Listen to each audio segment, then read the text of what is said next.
Hello there, good afternoon. Welcome to ABC News. I am Eric Chonibua. Coming up is the headlines. This afternoon, we are asking why the National Peace Council is quiet over the ongoing tension surrounding the redeclaration of some contentious seat of all the threat from both sides of political divide. Well, these questions and worries from some Ghanaians are demanding the essence of the Peace Pact signed days into the December 7th polls. We will also analyze all the concerns. Also in the bulletin in education, the West African Examination Council says the 25 million Ghana cedis released by government to fix the delays in the release of WASA results is woefully inadequate. We will hear from the council and stakeholders on this conversation. Still to come in the bulletin, the NDC says it's bent on overturning all seats declared in favor of the NPP, or else the NPP should impact or expect drama in Parliament, as the MPs will definitely be sworn in as MP-elects. And later in business, prices of foodstuff of groceries drop slightly ahead of the Christmas season. And later on to the international front, the death toll from a crowd crash in Okija, southeast Nigeria has risen to 22, marking the third such tragedy this week during an event offering free food.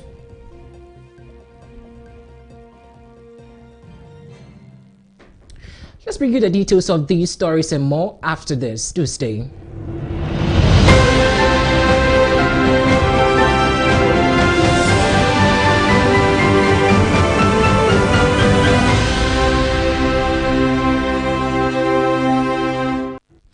You're welcome to the program. You're streaming live on YouTube, ABC News Ghana. Follow us. Let's know what you think about it. Today, we're starting on election matters, and you were expected to also let us know what you think about it.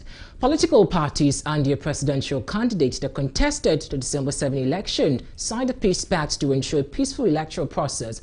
The parties and their candidates committed to maintaining peace before, during, and after the polls. The Electoral Commission (EC) went further to urge all political parties to accept the result of the upcoming election. The chairperson, Jean Mensah, also reassured the public that robust measures are in place to ensure that elections are peaceful, free, fair, and transparent. Now, speaking at signing of the 4th Presidential Election Peace Pact in Accra on Thursday, November 28th, Jean Mensah encouraged confidence in the electoral process and emphasized the importance of a peaceful and stable environment during the election. Again, the flag bearer, then Dr. Mahmoud Bawumia, of the New Patriotic Party, passionately appealed to political parties, the media, and security agencies to preserve peace during and after the election. Now, he also stressed the need for all actors to ensure peace prevail, emphasizing that Ghana has always passed the test of democracy during election. Meanwhile, the flag bearer of the National Democratic Congress (NDC), John Dramani Mahama, expressed concerns about the lack of action against those who instigate violence, stating that this undermines confidence in peace pact. Now, before the signing, there were a lot of conversations, and the NDC set 6 conditions for peace pact ahead of 2024 election. The National Democratic Congress (NDC) also laid out some 6 conditions that must be met before the party agrees to peace pact ahead of the 2024 election. In fact, the words drama that characterized that particular conversation, but the national chairman of the NDC, Johnson Esiedun Ketia, detailed that these conditions are the meeting with the National Peace Council's Committee for the Code of Conduct on Vigilantism and Election-Related Violence in Accra on Tuesday, August 20, 2024. Now, on that relation, he also stated that the party would not commit to any peace engagement unless the conditions were met. Let's take a listen. We're back with this conversation. There is reason to be concerned that the signing of this pact, though well-intentioned, could amount to nothing if it is not followed by concrete actions to guarantee the peace by the stakeholders and government. Events and happenings during the last election and during the Awaso West Wogon by-election create considerable doubts about the genuineness of some of the commitments that we might make today. We all recall the appalling spectacle of mass men acting on the orders of operatives of government shooting indiscriminately at innocent Ghanaians going about their legitimate electoral activity during that by-election. Some of the victims of that shooting incident remain incapacitated up till now. The refusal by government to act on the recommendations of the Short Committee do not inspire confidence in Ghanaians that government truly believes in peace. Again, the inaction of government in the face of the murder of 8 of our citizens during the last election. Every election presents an opportunity to reaffirm our commitment to the Constitution and the rule of law. So far, each time we head to the polls, we have passed the test. We have shown that it is possible to rise above our differences and unite for the sake of our country. As we head into the December 2024 polls, the 9th presidential election in Ghana, 9 days from today, I am certain of 2 outcomes. Ghana will win and peace will reign.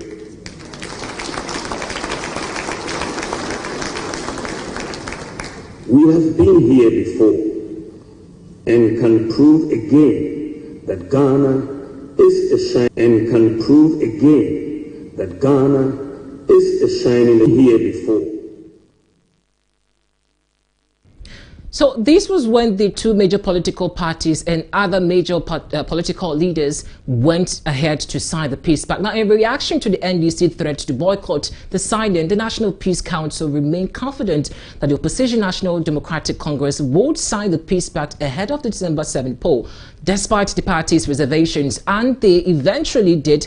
But the question ABC now is asking this afternoon is whether the peace pact binds on the parliamentary election as well as the presidential candidates, because the unending tension fight surrounding the recollation of some contentious seat should be worrying. And the Peace Council go back to the drawing board, perhaps they should, to the drawing board or drawing table to also engage the parties all again. And they are, perhaps, why they're silent on this. Now, is the peace pact only for the pre-election or during again, and what happens after the voting? So we have this and many questions lingering in their minds, and we want to engage Richard Fiamedom for a conversation, Fiadomom, I beg your pardon, on this conversation.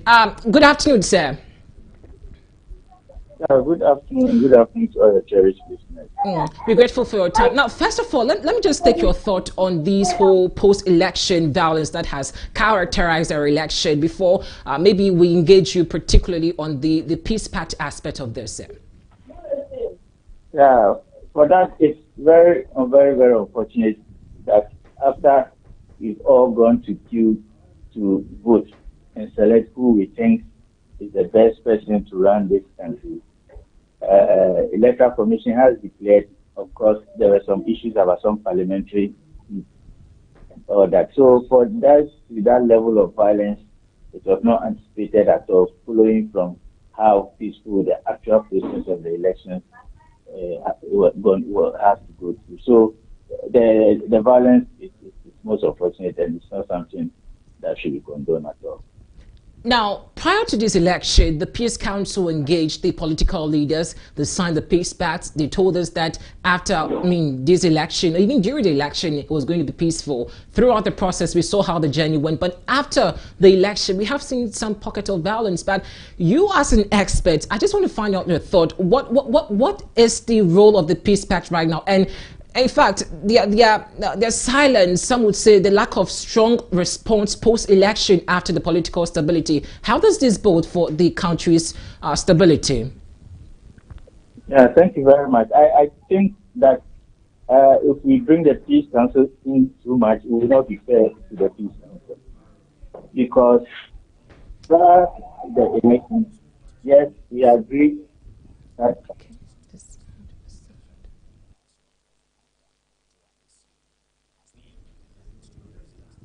Hello?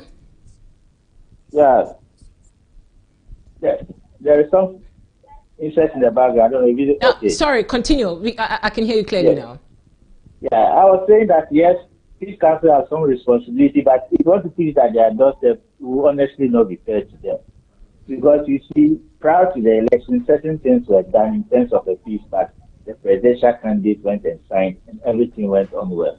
I think that if there is any stakeholder who failed us at a point, then it will be the election security headed by the IGP and indeed the Electoral Commission itself. Why am I saying this? We have undergone a process, and during the process, the presidential, everything went very well.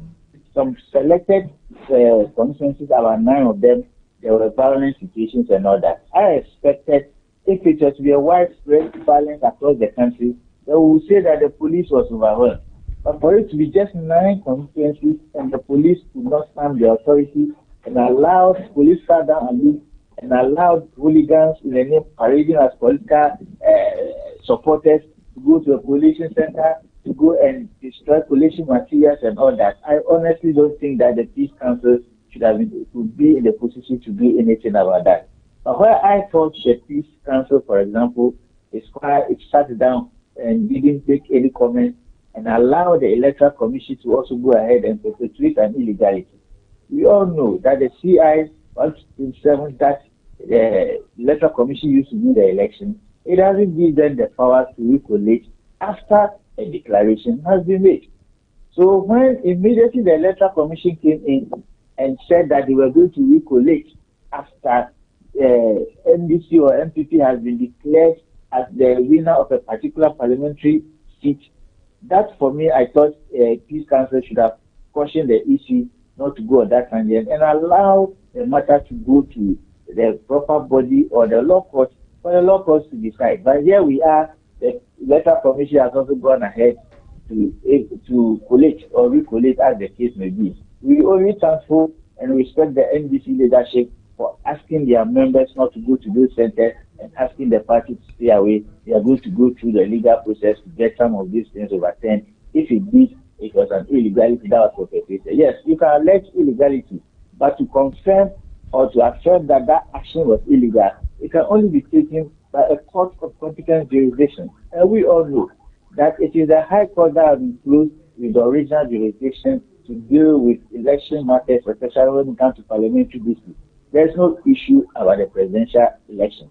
So Supreme Court does not come in here. This is purely falls within the domain of the High Court. So I am thankful and I respect the decision of the NDC leadership by restraining their members and indeed their parliamentary candidates from staying away. Let's all see what will happen after the Electoral Commission goes ahead to gazette those results that it has declared, and if the NDC will go to court, let the court be the final arbiter in this matter. So that is where I thought the Peace Council or not also making sure that the Electoral Commission does not do, because what the Electoral Commission did, if the NDC had also reacted in equal measure, it could have brought a chaotic and a very violent situation.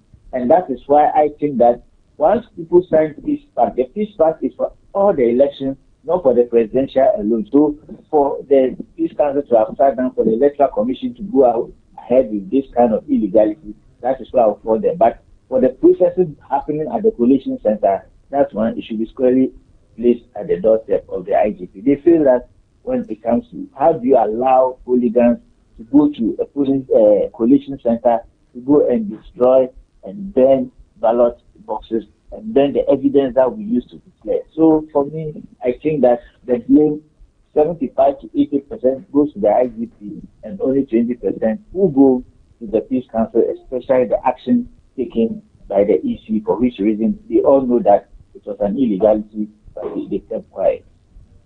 One would argue with the percentage you've attributed or apportioned to the various parties involved. You're saying that you give the Peace Council 20%, but away from that, what impact do you think that the silence by the National Peace Council to address these election-related violence might have on public's perception on various institutions? So clearly, going forward into 2028 election, I'm not too sure if people want to take the Peace Council very serious and sign any peace pact. Because in 2020, Peace Pact was signed, 8 people died. election related. In 2024, peace pact was signed and 5 people died election related.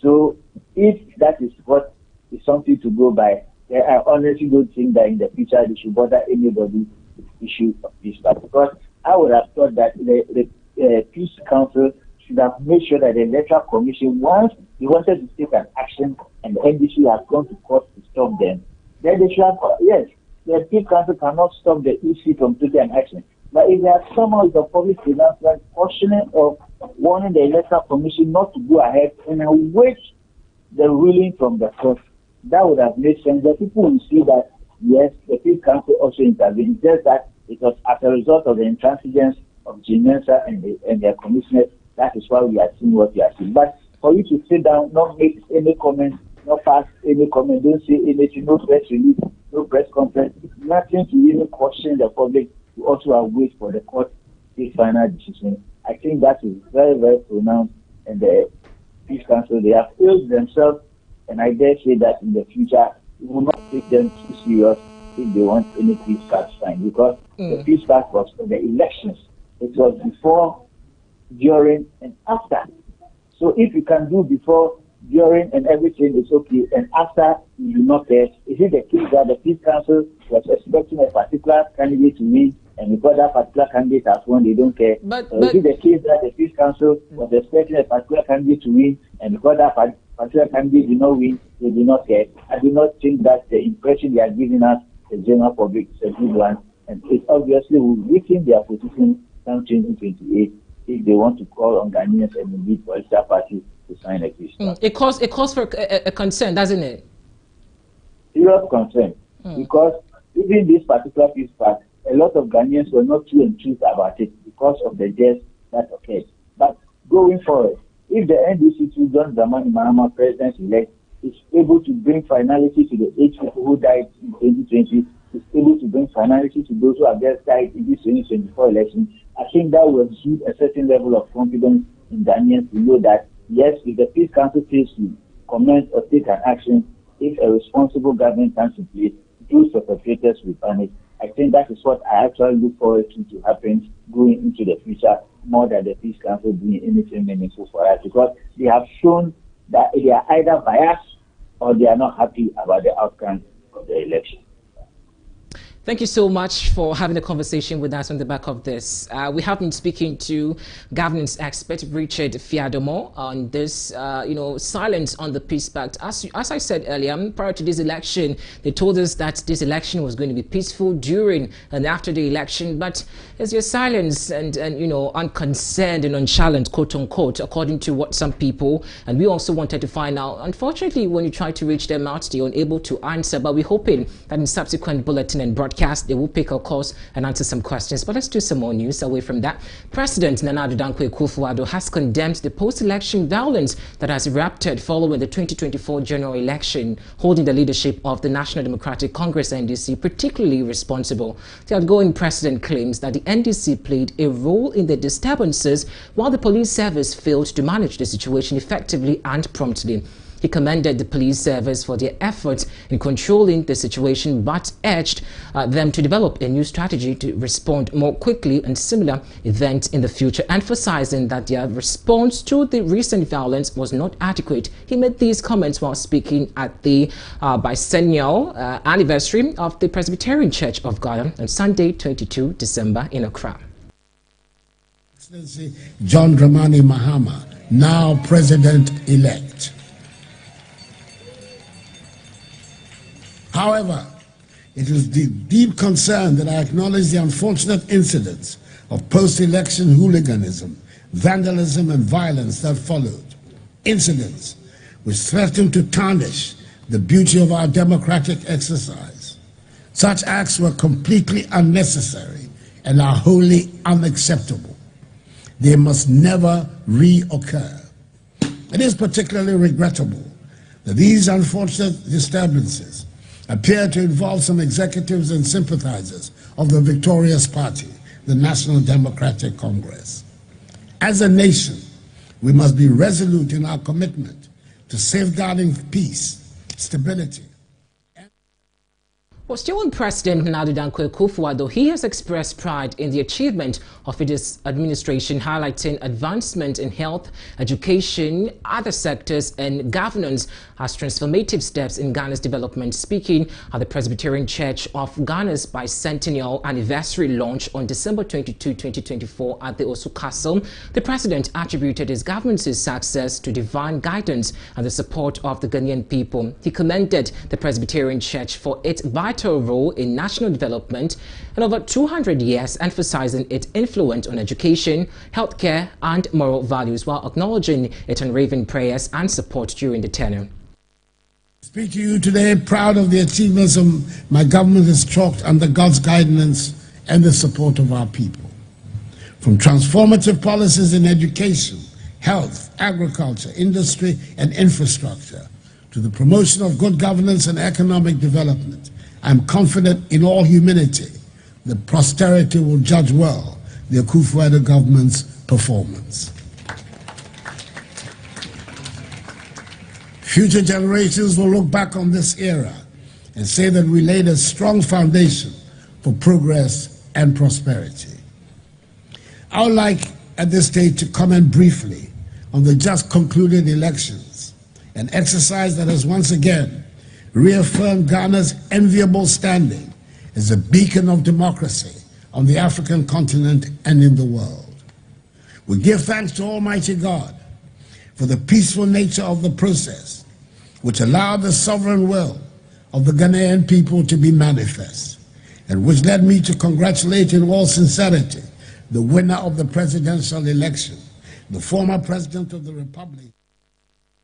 And in more election-related stories, political scientist at the Kumasi Technical University, Dr. Samuel Ifriye, has urged the Electoral Commission to convene an emergency stakeholders meeting to address the protracted differences between the NPP and NDC following the declaration of the recollated results, which saw the NPP win 7 out of 9 disputed parliamentary seats. His comment follows the NDC's rejection of 7 recollated parliamentary results declared by the EC. The NDC contested the legitimacy of the recollation, citing alleged discrepancies and collusion between the EC and NPP to deny NDC legitimacy 1 seat. Speaking on ABC in the morning, Dr. Ifriye stated that it is imperative that all key stakeholders, including political parties, civil society organizations, and the Electoral Commission, come together in an emergency consultation to address the differences amicably to de-escalate tensions. The EC could have drawn these stakeholders on board and see them how to resolve these issues as soon as possible, but waited for some time, and now things are being done in a way that they are not part of it. That is where my worry is. If not, maybe you are just putting the other stakeholders in a way that will make you more confrontational in terms of the allegation, which might not be unfounded. So I think that the EC need to avoid this situation as soon as possible. The 2 constituencies that is left, they should call an emergency meeting for all the stakeholders to come in so that these issues will be resolved rather than through the court means, which can be increased issues will be resolved. And the third Vice National Chairman of the NPP, Alhaji Masawud Buga, has attributed the party's recent electoral defeats to acts of planned hooliganism orchestrated by the opposition National Democratic Congress (NDC) in NPP strongholds. Speaking in an interview with ABC News on the back of NDC's rejection of the recollated parliamentary results, which saw the NPP win 7 out of 9 disputed parliamentary seats, the Vice Chair accused the NDC of employing disruptive tactics that undermine the electoral process in areas traditionally dominated by the NPP. According to him, these actions contributed significantly to voter turnout, suppression, and ultimately the party's performance at the just-ended polls. It is clear out there, those 419 declaration and false declaration by some of the EC officials that the NDC hooligans have put in fear and panic and attack the ECs to declare this forged declaration. Some of the NDC hooks have even asked, there is a place, there is a collation center in which the NDCs attacked EC and even attacked the parliamentary candidate of the MPPs, telling him that whether he should. It is clear out there. Those 419 declarations.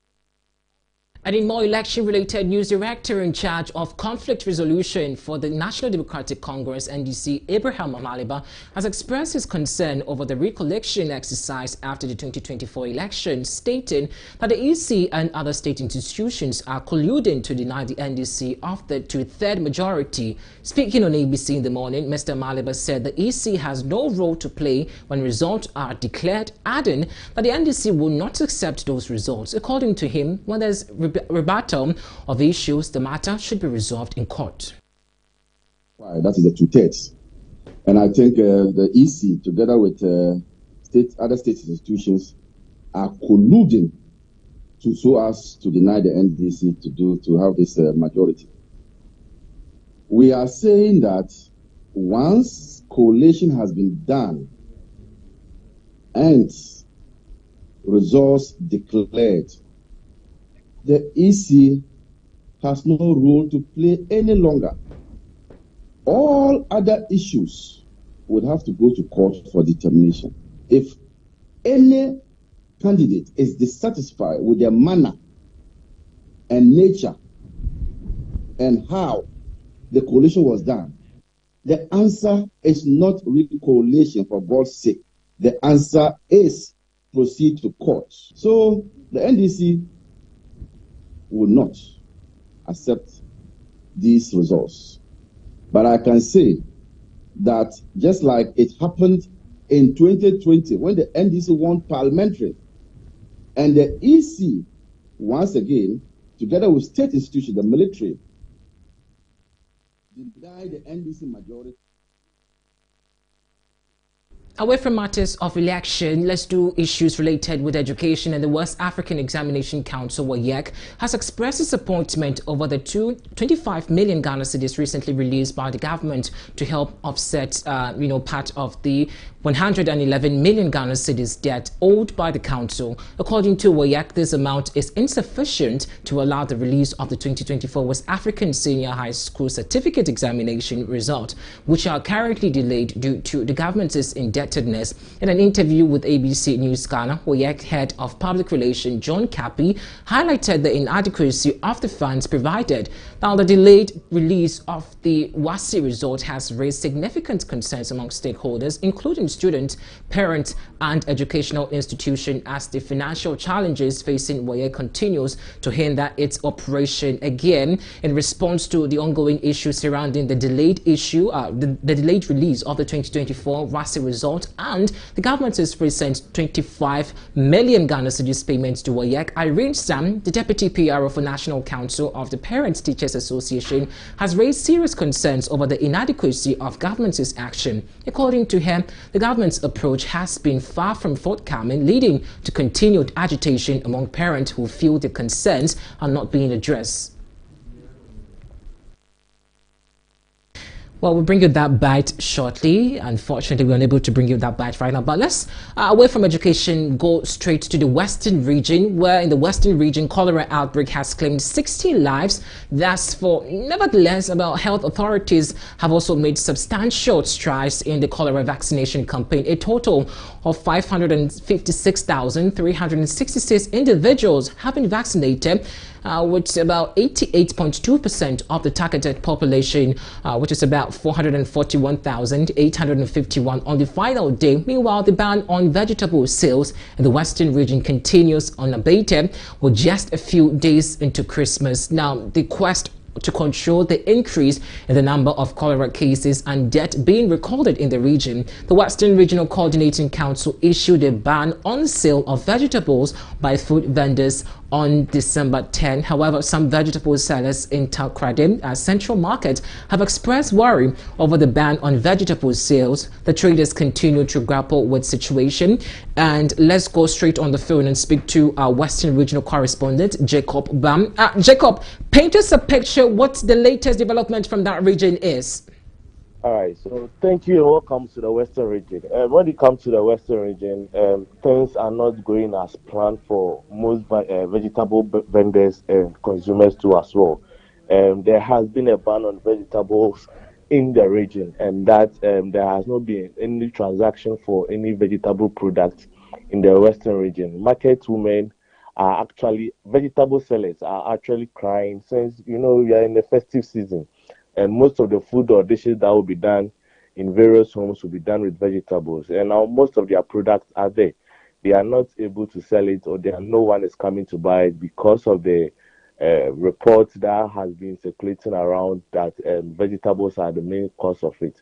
So when it comes to the western region, the vegetables here or market women are actually crying to the government to do something about it, because they know that it's not them, and that they want measures to be put in place so that they will be able to clear off their goods that has been stored for a month now. Mentioned about the ban on vegetables and how market, traders are agitated about the conversation. How are they cooperating with this, initiative? Because yes, you said, and we know also that we are just, some few days to the festive season. How are they managing with this development? Well, most of them have switched from vegetables to other produce to be able to cope with the current economic situation. They are saying that if they are not able to get something or to get anything from vegetables, then they'll switch to other produce like maybe plantain or any other produce apart from the vegetables, of which is banned in the region. So for them to keep up with what's going on in the country, or to move on the economy, they are now sorting out to other options of which they will be able to get their daily bread in the region.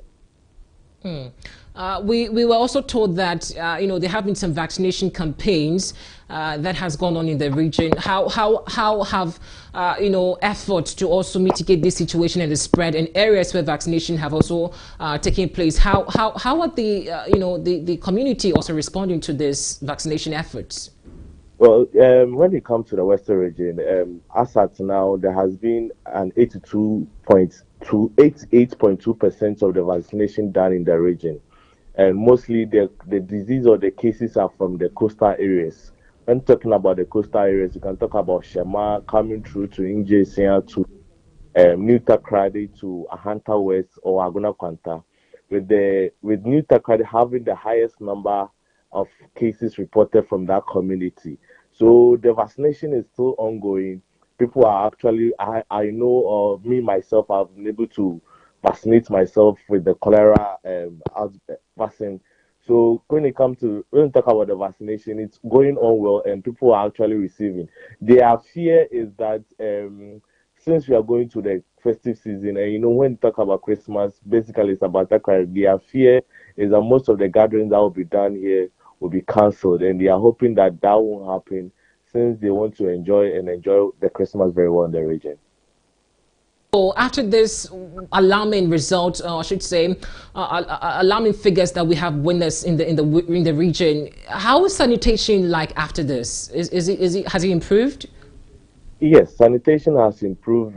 When I say sanitation has improved, there has been a regular communal labors in and around all the communities, and the sanitation team or the metro sanitation team have also been on their toes, moving from house to house, market to market, trying to educate them on how to maintain their spaces so that the cases or the cholera cases won't spread to other things. When you talk about it, if you come to the Kwesimiti Municipal Hospital, Kwesimiti Government Hospital, and Effium Kwanta Regional Hospital, the cases there are outrageous.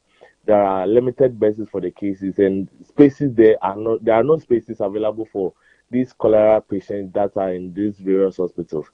So with that, there has been various education going on from radio stations to through the media, communal labors being done left and right. So when it comes to the measures, the assembly or the region are trying their best to make sure that there's proper hygiene in the region. Jacob, thank you so much for speaking to us. Keep an eye on that particular conversation. We'll come to you. As and when we also told that the Ghana Health Service will be having a press conference on this, so we also will be monitoring just to bring you more update on that. Let's bring you some business after this. Do stay.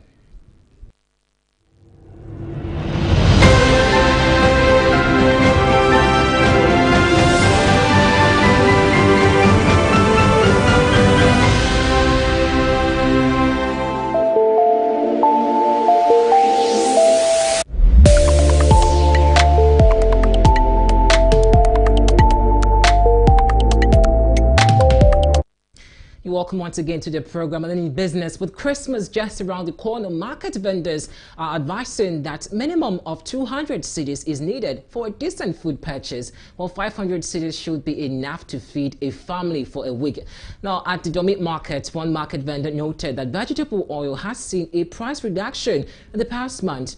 A 25-liter gallon, which previously cost 950 Ghana cedis, is now selling for 800 cedis. Additionally, the price of beans has also dropped, with a gap now priced at 10 cedis compared to 15 cedis earlier, reflecting a broader trend of prices reduction. Now, another vendor also shared that with 200 cedis, shoppers can buy a 1 kilogram of patch of tomato paste and 4.5 kilograms bag of perfumed rice, a thin 2 mackerel, a 1-liter bottle of oil and some spice. However, the cost of eggs remain high, with crates selling for between 60 and 80 cedis. Now, sellers also attributed an increase in the Christmas season, while some farmers are selling their birds coupled with rising feed cost.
Some market sellers over there. Well, let's know what you think. If you go to the market and you have made some purchases, let's know what you think about it. But in more business, the Bank of Ghana has released a daily interbank exchange rate used by commercial banks for transaction as the close of business on Friday, December 20, 2024. So here's the latest update. So for the US dollar, buying rate is 14 cedis and 69 pesos. Selling rate is 14 cedis 70 pesos. Now, for British pound sterling, buying rate is 18 cedis 42 pesos, and the selling rate is 18 cedis 44 pesos. Again, for the euro, buying rate is 15 cedis 27 pesos. Selling rate is 15 cedis 29 pesos. Now, this rate serves as an average interbank exchange rate used for transactions.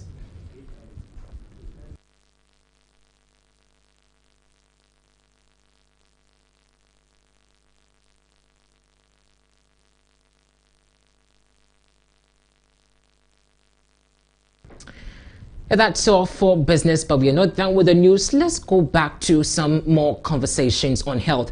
This time it has to do with HIV. Now, the Ghana AIDS Commission has distributed 35,600 condoms in the Upper West region to help reduce the spread of HIV. Now, this was shared by Dr. Mr. Owusu Bonsu Jemfi, the regional technical coordinator at the meeting in WA. The stakeholders in the HIV sector reviewed progress, challenges and strategies, and Mr. Jemfi highlighted challenges such as limited funding, reluctance of local authorities to release HIV and AIDS funds, stigma, and insufficient involvement from civil society organization. He urged media support to raise awareness and combat stigma. Mr. Jumani Abdul Razak from the HFFG emphasized the importance of reducing stigma and improving the social integration of people living with HIV and AIDS. Now, data from the Commission showed a decline in the HIV infection in the region from 368 in 2022 to 300 in 2023, and the national prevalence among the general population Ghana has also remained about 1.7% to 1.8 in recent years, but rates in hotspots are notably higher, and the Ghana AIDS Commission has been making effort to increase HIV testing, condoms distribution and education in these high risk environments, along with the non-governmental organization. So these are some of the graphics and the key HIV hotspots in Ghana since 2023, with prevalence figures were available. So the Greater Accra region alone remains still the hotspot, with more significant HIV hotspots in Ghana. We always advocate on our health programs that you have to do a check on yourself. If you don't know your status, take advantage. According to the 2021 HIV and AIDS estimate from the Ghana AIDS Commission, the prevalence rate in Greater Accra alone was estimated at around 2.1% among the general population. Quite staggering. Again, Western region, in the Western region, HIV prevalence was reported at 2.3% in recent studies, making it one of the more affected areas in the country. Then Ashanti region being the third, the HIV prevalence rate in the Ashanti region in the city of Kumasi also recorded 2.4 also over there. And just as you see displayed on your screens, we always take advantage to let you know that it is very critical to pay attention to. Again, the central region, also recorded 2.2% in the report, and eastern region, the eastern region also, the cities like Kofaregia has seen HIV prevalence in a rise with 1.8%, and in the northern regions and the upper east, upper west, and the northern regions across the rates typically ranging from 1% to 1.5%, but these areas still require targeted prevalence. And we want to have a conversation on the back of this. And joining us is Mr. Osei Bontum, GMFI Technical Coordinator for the Western region. Good afternoon, sir. Good afternoon. First of all, sorry for Upper West, not Western region. I beg your pardon, sir. Upper West. Thanks for the correction. But first of all, let me understand. The 35,000 condoms were distributed in the Upper West region. What specific impact has this distribution of the condoms had to do with the local HIV prevention efforts? Yeah, actually, the best way to prevent HIV is to make sure that couples or even people who want to engage in sexual intercourse have to prevent themselves by consistently wearing condoms. So it is our mandate to distribute condoms among the general population and even the key population as well. So even the 35,000 single condoms that we distributed is even at the lower side, because it's only the second half of the year. That when we held a meeting, that I made a report on that. Actually, that is our mandate. As I said, it's our mandate to distribute these things, and we've done that through the communities. We have focal persons in all the districts, and we have the CSOs who also come to my office for such things.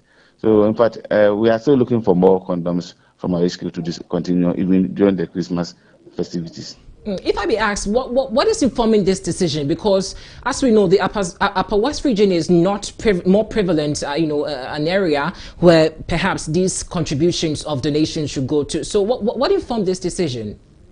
Yeah, but as I said, this distribution of condom is our mandate. We need to distribute condoms among the general population and everything. And don't forget that while itself is becoming cosmopolitan, the population is increasing. When we are in the South, we think that there are less people here, and their first things are not here. We have a lot of even commercial sex workers in the Upper West region here, which when you are in the South, you don't perceive that. And even now, there's an influence of men's sex of men, which is also at a rise. So it's better we just chip in to arrest the situation. That's why we are advocating that more people will be using condom. Life has changed. There are 2 universities here and a lot of commercial activities moving on. People are not. Our area here is not privy to a lot of people, so they think that there's nothing going on. A lot of things are going on here. We know that HIV is not only contracted through sexual activity. So what other measures are you taking in terms of sensitization to also make sure that these infections are if not solved, at least resolved to a limited level? Yes, as you said, it's not limited to only condom distribution, but the condom plays an important role in it. So we are educating a whole lot of people. That's why when we met, there are a lot of CBOs or CSOs who are into HIV, and the others are advocating people. And in fact, a lot of education sensitization are going on the radio stations. We have about 5 or 6 radio stations that always we go there and educate the people about the use of. That's why I said people should be faithful. It's a measure. People should not be using unsterilized sharp materials, and even drug injections. All that we educate them. But the most important is the youth are so prolific, so we are targeting the youth more, that they should try. If we don't want to engage, you have to abstain. But if you're not able to abstain, then they have to use condom and use it properly. Well, I'm hoping that in coming days, it's not going to be just about one region. We're also going to have a lot of distribution go on, in major part of the country. But you, as the technical coordinator for the Upper West region, I just want to find out from you, in terms of sensitization with people going for the antiretroviral drugs, how is the sensitization like for people perhaps who might not even know about this drug available to them? Yeah, we have ART centers now. We have ART centers in all the districts. We have 11 districts, or let's say 11 district municipalities in the region. So we have ART in all the health centers or the regions. Then, but in the world alone, we have the regional hospital, have ART center there. We have the municipal, which is more pronounced. People patronize there because that was the original hospital before it was new one was built. Then we have another ART center at UBS, University for Business Studies, Business Integrated Studies in here. And we all know anytime we go on air, we educate people that if you are tested positive, it's better you were put on treatment. So that some people, when they are tested, they run away, don't come to, but the follow-up becomes very difficult. But I can see that it's encouraging. More people are being put on drugs. That's why we don't see AIDS patients nowadays. So people don't believe that HIV does still exist. HIV exists, but AIDS is going down. Because AIDS is going down, people don't see people who are dealing on those things. They think that, the menace is not in existence, but it's still there. Thanks so much for having a conversation with us. We have been speaking with Mr. Osegbon Sujemfi. He is the technical coordinator for the Upper West region on the back of this donation they say they've made to the region over there. Well, I'm hoping that it does not stay in the Upper West region, but also transcends to other regions which are very much prevalent. If you don't know your status, go check it. It's very important. But let's do some sports after this. Do stay.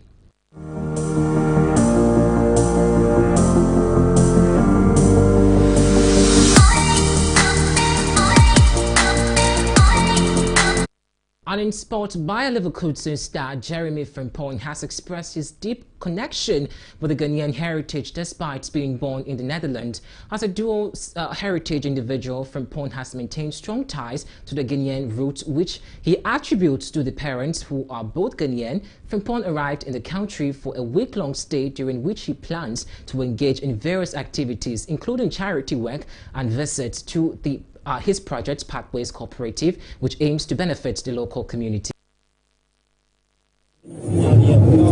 Amazing to come to this welcoming atmosphere for the first time. Amazing, this is my people, so I'm so happy to see everybody. I'm so happy to be in Ghana. So yes. Does this make you feel more connected to your roots? Of Ghanaian roots? I've always been connected to my Ghanaian roots. Both my parents are Ghanaian. I eat Ghanaian food. I speak the language, so I feel like I've always been connected. But obviously, being here obviously makes it extra special. Okay, this is some bit of a break for you as a footballer. But what can you tell us? And with regards to why you're here in the country? No, I have to come to Ghana. This is where I'm from. My blood is Ghanaian blood. So for sure I had to come here one day, and this is the right time to come. Are we seeing you doing some charity work? What's the itinerary like? Can you run us through that? Of course. I have a project called Pathways, operating in Ghana here. Of course, you have to bring bring back to the homeland, you know. So of course I have projects there, and yes, it's going to be an amazing one. Let's talk about the football. I mean, Bayer Leverkusen second on the league table. You're starting the league on the back of being champions in the previous season. For you, how does it feel as your personal achievement? How do you feel about that? Yes, I think because of last season, it was great what we did for Leverkusen. You know, we created history for the first time in Leverkusen.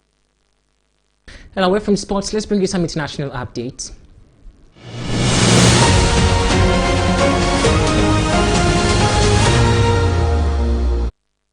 The death toll from a crowd crash in Okija, southeast Nigeria, has risen to 22, marking the third such tragedy, with this week during event offering free food. The Okija incident occurs during a charity event distributing Christmas donations, including rice and vegetable oil. Similar disaster unfolded the same day at Catholic Church in Abuja, where 10 people died, and earlier in the week of Ibadan, where a school funfair claimed the lives of 35 children. Police have called for event organizers to notify authorities beforehand to avoid any such devastating outcome. President Bola Tinubu expressed grief over the tragedies, urging improved crowd control measures. Amnesty International Nigeria contributed to crisis to widespread hunger and soaring living cost. The president also has cancelled official engagement to honor the victims and emphasized the need for safer aid distribution methods to prevent future losses.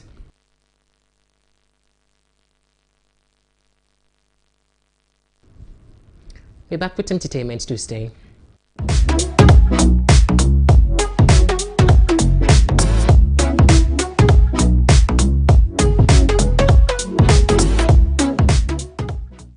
An entertainment popular Ghanaian actor and comedian Enoch Darko, also known as Water Bombshell, has married his fiancée Deborah in a heartfelt ceremony. The white wedding took place on December 21, 2024 at the Sphincters Adonai Hotel in Accra. The event was filled with emotional highlights, including a touching moment where Enoch was moved to tears as his father-in-law walked the radiant bride down the aisle. Let's take a listen and look at this.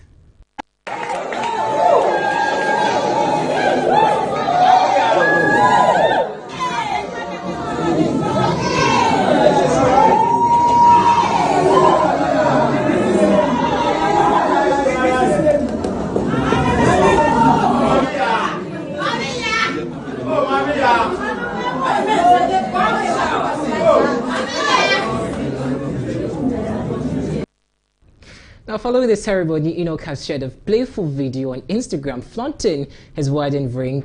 He humorously teased his alleged ex-girlfriend, Mameya, saying he plans to pressure her for the December, with this bride with the side. Let's take a watch of this.